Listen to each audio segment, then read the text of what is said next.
Alors, les relations politiques ont forcément un impact sur les relations économiques, c'est évident. Et c'est vrai que depuis les malheureuses déclarations du président Macron, nous avons, sur le plan économique, subi les conséquences de tout cela. Et la visite, alors que nous savions que la relation entre les deux présidents était bonne, nous avons quand même subi tout cela. Bon, aujourd'hui, ce réchauffement nous donne beaucoup d'espoir sur le plan économique. Nous pensons qu'aujourd'hui, nous sommes dans une conjoncture extrêmement favorable. Nous pensons que tous les feux sont au vert et que tout cela est en train de s'arranger, de se mettre en place. Et peut-être qu'on en parlera un petit peu plus tard, mais tout ce qui s'est passé depuis la visite de Macron nous fait penser et nous oriente vers un développement très fort des relations aujourd'hui. Alors, est-ce qu'elle perd du terrain? Bon, elle a été longtemps le premier partenaire de l'Algérie, et c'est vrai qu'aujourd'hui, ce n'est plus le cas. Je pense qu'aujourd'hui, on est plutôt en position numéro 2, bon, derrière la Turquie, qui a fait des très gros investissements.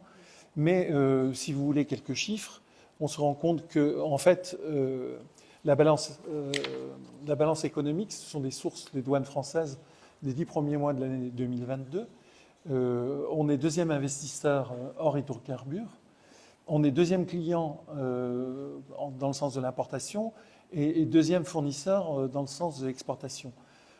Sur l'importation, évidemment, c'est pétrole, gaz, produits raffinés et engrais. Et en tant que fournisseur, ce sont les céréales, l'automobile et les produits pharmaceutiques. Donc on est toujours en très très bonne position. Il faut également savoir, c'est que le solde en faveur de la France, 1 milliard d'euros. En 2021, le solde était en faveur de l'Algérie de 544 milliards d'euros. Et en 2022, le solde en faveur de l'Algérie est de 1,5 milliard d'euros.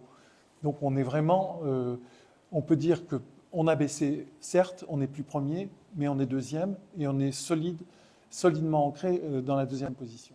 L'insécurité juridique, ce n'est pas spécifique pour les Français, la sécurité juridique, elle est pour les Français, mais elle est pour les investisseurs étrangers et elle est pour les entreprises algériennes. Pour mémoire, nous avons 2000 membres à la Chambre de commerce, 250 à 300 entreprises françaises et 1800 entreprises algériennes. Donc nous avons une vision assez globale de ce qui se passe. Et cette insécurité juridique, elle a touché tout le monde. Aujourd'hui, le président Tebboune l'avait annoncé déjà en 2020. Ça a mis un peu de temps à se mettre en place, mais aujourd'hui, c'est en place. La nouvelle loi sur l'investissement sur les IDE est parue en juillet. Les textes d'application sont parus en septembre. Et aujourd'hui, on est en train de dérouler le fil. Et non, je pense qu'aujourd'hui, il y a beaucoup moins d'obstacles. Alors cette loi sur l'investissement, déjà, elle a le mérite de clarifier les choses. Et le président Tebboune l'avait annoncé, et j'espère que ça va se passer de cette manière. Il voulait que cette sécurité juridique ait au moins une période de 10 ans. C'est ce qu'il faut.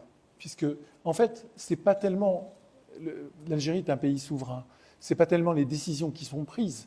C'est quand ces décisions changent et bougent que ça pose problème.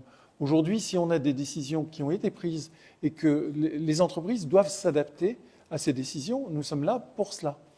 Le 49-51, ça a été un vrai problème. Quand la loi est sortie en 2009, ça a été un véritable problème. Mais nous, Chambre de commerce, on a toujours encouragé les entreprises qui viennent s'installer ici à prendre des partenaires algériens. Aujourd'hui, elles ont le choix entre prendre 100% ou s'associer avec des partenaires algériens. Nous, on a toujours estimé qu'il était important qu'une entreprise française qui vient s'installer ici prenne un partenaire algérien. Et on a toujours poussé dans ce sens, avant même que la loi change. Donc aujourd'hui, la loi a changé, parfait, mais nous disons aux entreprises qui viennent s'installer ici, trouvez des bons partenaires. Il y en a. Il y a des bons partenaires, il y a des gens qui ont les moyens d'investir ici. Il leur faut simplement des gens qui viennent et qui les aident, qui amènent du savoir-faire. C'est ça qui est important. En termes d'image, la réciproque est vraie. L'image, malheureusement, de l'Algérie jusqu'à maintenant était assez mauvaise. Il y a un gros déficit d'image de l'Algérie vers les entrepreneurs français. Il y a un travail à faire aujourd'hui parce que les choses ont changé. La volonté du président Tebboune et du président Macron, c'est le rapprochement. Aujourd'hui, l'Algérie dispose d'énormément d'atouts, des atouts évidemment sur l'énergie, des atouts également sur la main-d'œuvre. Moi, ça fait 17 ans que je suis en Algérie. Quand je suis arrivé en Algérie, c'est vrai qu'on avait une main-d'œuvre qui était moins qualifiée. Aujourd'hui, on a une main-d'œuvre qui est qualifiée et qui est beaucoup moins onéreuse que celle que l'on trouve dans les pays d'Europe. Et surtout, on a une énergie qui est de 10 à 15 fois inférieure au coût de l'énergie en France. Donc, la frilosité, elle vient du fait simplement d'un manque d'information. Aujourd'hui, il faut que l'on informe. Notre rôle de chambre de commerce, c'est ce que nous faisons. Nous allons en permanence en France, en région, pour expliquer les nouvelles lois, ce qui se passe en Algérie et pourquoi il faut venir investir en Algérie. Moi, en tant que président de chambre, aujourd'hui, je dis c'est le moment de venir investir en Algérie. C'est le moment. Aujourd'hui, il y a environ, je dirais, 300 entreprises françaises. On dit autour de 400, mais je pense qu'il y a plutôt autour de 300 entreprises françaises installées. Toutes les grosses entreprises sont là et personne n'est parti.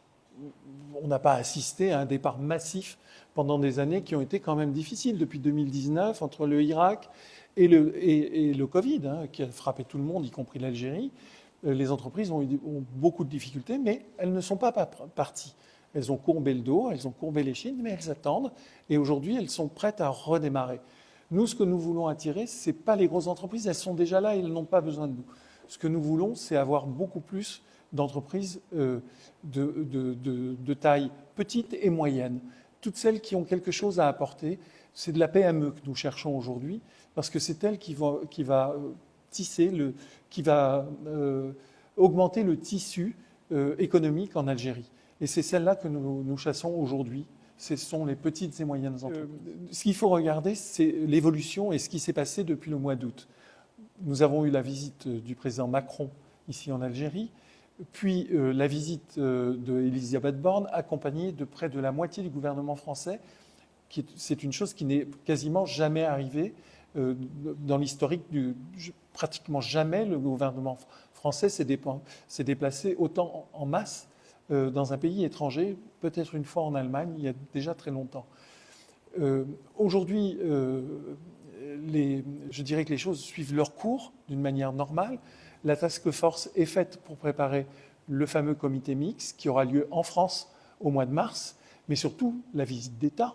N'oubliez pas la visite d'État qui doit avoir lieu début mai en France du président Tebboune.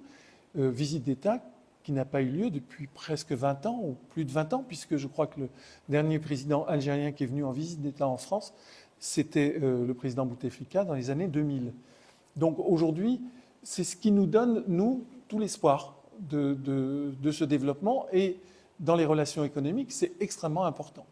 C'est évident, extrêmement important. La crise économique, c'est une crise qui était mondiale.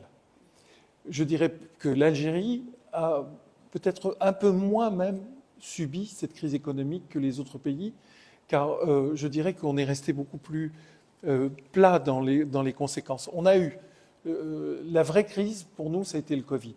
Pourquoi ? Parce que c'est vrai qu'on a eu des aides de l'État, mais qui sont des aides de déplacement dans le temps, de décalage dans le temps, des dettes fiscales ou sociales, mais qu'on n'a pas eu de vraie aide. Ça n'a pas été en Algérie le à tout prix comme on a eu en France, et la France va peut-être être en train de le payer en ce moment, puisqu'on voit que les faillites d'entreprises ont beaucoup augmenté cette année.